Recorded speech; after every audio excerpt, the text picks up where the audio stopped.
Hello everyone, this is Teacher Juvie and I will be your guide for today's lesson.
To find the percentage, multiply the rate and base.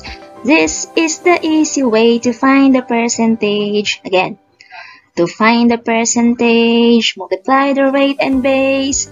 This is the easy way to find the percentage. So we are going to use the formula. Percentage is equal to rate times the base. So when we multiply the rate and the base, we will get the percentage. Find out if 13,500,000 representing the percentage is correct. To find the percentage, we multiply the base and the rate. So, gagamitin natin ang formula na P is equal to R times B, wherein P is the percentage, R is the rate, and B is the base. Okay, since kanina, in-identify na natin sa problem kung alin ba doon ang rate at yung base, so isa-substitute natin yung mga given values dito sa ating formula. Yung P is yung missing value. So, i-substitute natin yung rate na 75% times yung base natin na 18 million. But, we cannot directly multiply 75% sa 18 million kasi meron siyang percent symbol. So, kailangan muna nating i-change itong percent or 75% sa decimal form. So, paano natin yan gagawin? So, here's how we change the rate to decimal number. So, meron tayong 75%, i-change natin siya sa decimal number. So, ang gagawin natin, sulat natin as a whole number yung 75%. Then, ilagay natin yung decimal point doon sa kanan. Then, ang gagawin natin, i-move natin ng 2 decimal places to the left yung ating decimal point. So, 1, 2. Yung decimal point natin mapupunta na sa kaliwa. Pag sinulat natin siya, ito ay magiging 75 hundredths. So, another example, what if 5%, 1 digit lang? Change natin siya sa decimal form or decimal number. Isulat natin yung 5, then ilagay natin yung decimal point sa unahan. Then, we move again 2 decimal places to the left. Yung decimal point, i-move natin ng 2 decimal places sa kaliwa. So, 1, maglagay tayo ng 0 as the place value holder. So, 2. Then, mapupunta na ang ating decimal point sa kaliwa. So, pag sinulat natin siya, ito ay 5 hundredths.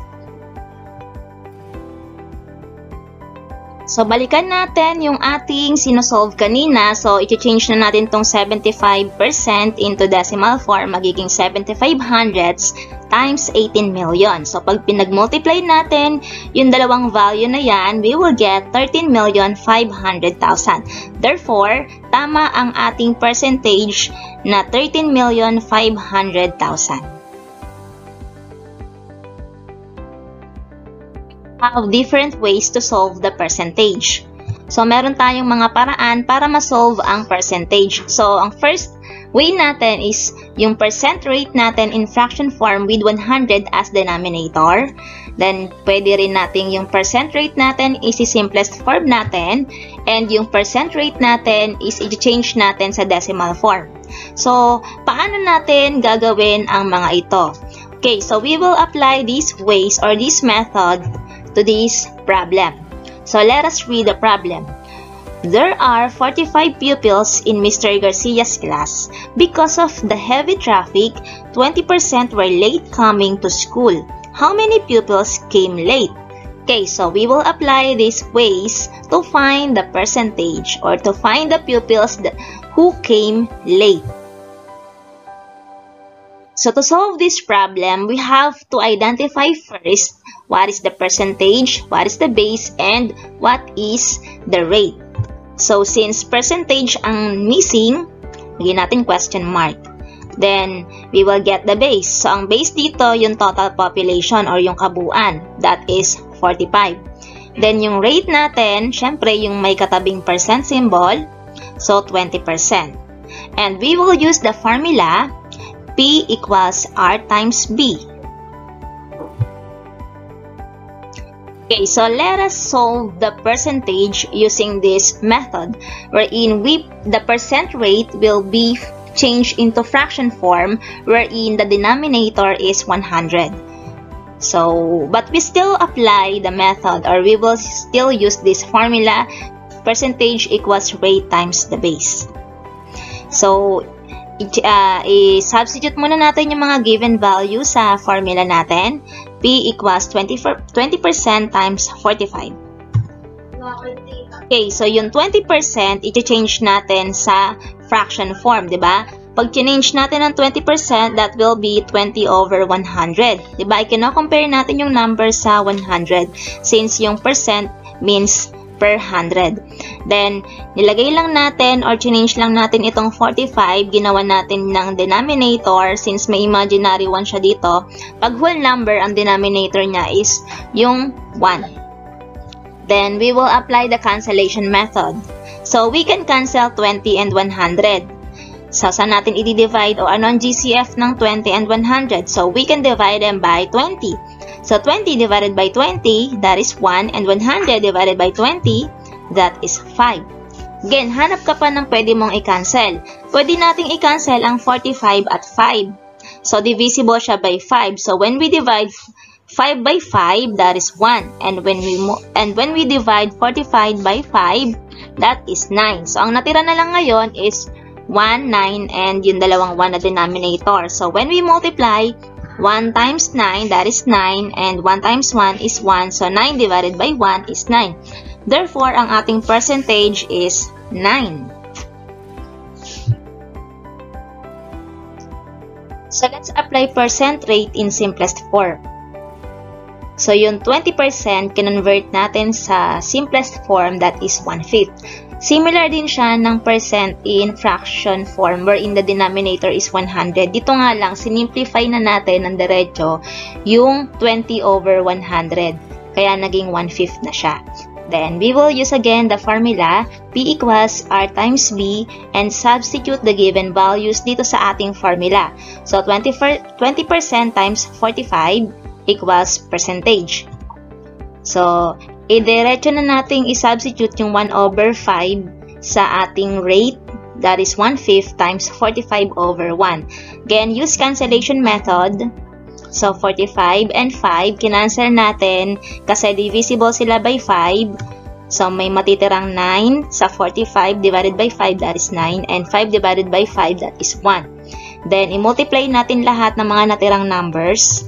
So, percentage is equal to 9. Again, ang pagkakaiba lang nila, naka-simplest form na siya. Unlike dun sa una nating ginawa, change muna natin siya sa denominator na 100, then saka natin ginamitan ng cancellation method. Dito, diretsong substitution na ng percent rate in simplest form na. Third method is the percent rate in decimal form. So, ginawa na rin natin to kanina. So, yung 20%, change natin sa decimal form, that is 20. Paano natin ginawa? Minove natin yung ating decimal point 2 places to the left. Kaya naging 20 hundredths na siya. So, again, we will use the formula P is equals to R times B. Then, substitute the given values sa ating formula. 20% times 45. I-change natin yung 20% sa decimal form, that is 20 hundredths multiplied by 45. Pag minultiply natin itong 20 hundredths sa 45, isa-isayin natin, 0 times or 20 hundredths multiply natin sa 5, that is 100. Then, 20 hundredths multiply natin sa 4, we will get 80. Then, add the partial products, we will get 900. Then, since dalawa yung decimal places natin, lalagay natin sa ating final product yung decimal point. Okay, so dito sa pagitan ng 9 and 0. Kaya ang ating percentage is 9. So, we use different methods but still we get the same answer. The answer to the problem is 9 pupils came late. Let's have this activity. Find the value of percentage. So, 80% of 60 is equal to N. Using the formula P is equals to R times B, we will substitute the given values to this formula. So, yung 80%, change na natin siya into fractional form with 100 as the denominator. So, when we change 80%, that will be 80 over 100. Then, multiply natin sa 60. When we change the whole number, we use the 1 as the denominator. Then, we can use cancellation method. So, we can cancel 80 and 100. Divisible siya by 10 or by 20. So, meron tayong 80 divided by 20, that is 4. And 100, i-divide natin sa 20, we will get 5. Then, pwede nating i-cancel din ang 60 and 5. So, divisible siya by 5. So, 60 divided by 5 is 12. And 5 divided by 5, we will get 1. So, multiply natin yung mga natirang numbers since wala na tayong pwedeng i-cancel. 12 times 4. So, the obtained value for percentage is 48. Okay, another 50% of 72 equals N. Again, using the formula P equals R times B, substitute the given values to the formula and change the rate into fractional form wherein 100 will be the denominator. So, 50 over 100 times 72 over 1. And we will use cancellation method. 50 over 100, pareho silang divisible by 50. So, we will get 1 and half or 1 over 2. Then, pwede natin i-cancel ang 72 at 2. Divisible sila by 2. So, 2 divided by 2 is 1 and 72 divided by 2, that is 36. Then we multiply all the remaining numbers. So we will get the value of percentage is 36. Okay, so 25% of 140 equals N. Applying the formula P equals R times B, then substitute the given values to the formula. And we change 25% to fractional form with 100 as the denominator, 25 over 100 times 140 over 1. Then use cancellation method, we can cancel 25 and 100. So 25 is divisible by 25, so that is 1. And 100 divided by 25 is 4, so we get 1/4. Then we can also cancel 140 and 4. So, divisible siya by 4. So, 4 divided by 4 is 1. And 140 divided by 4, we get 35. Then, we multiply all the remaining numbers. So, we will get 35 as the value for the percentage. Okay, now 20% of 180 equals n. So this time we will use method number 3 wherein we will change 20% into decimal form. So again, applying the formula, percentage equals rate times base. So substitute lang natin yung mga given values dito sa ating formula. But yung ating value ng rate is already changed into decimal form. So again, paano mag-change ng rate sa decimal form? We move the decimal point 2 places to the left. So we will get 20 hundredths times 180. Then i-multiply natin. So yung 20 hundredths multiply natin sa 0, we will get 0. Yung 20 hundredths multiply natin sa 8, we will get 160. Yung 20 hundredths multiply natin sa 1, we will get 20. Then add all the partial products and we will get 36. Since meron tayong 2 decimal places, ilagay natin ang ating decimal point, count the decimal places 1, 2, then ilagay ang decimal point sa pagitan ng 6 and 0, and we will get the percentage value of 36. Next, find the value of percentage. 3% of 200 equals n. So, gamitin ulit natin yung changing rate, percent rate into decimal form. So, yung 3% magiging 300 times 200. Then, i-multiply natin siya.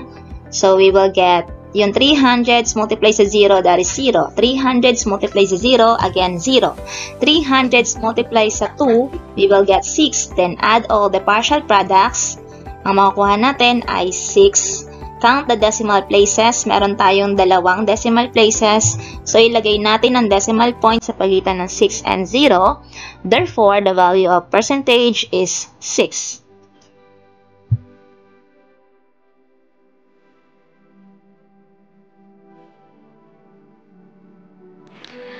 Thanks for watching this video. Hit like if you learned something from this video and don't forget to subscribe on this channel. Thank you so much.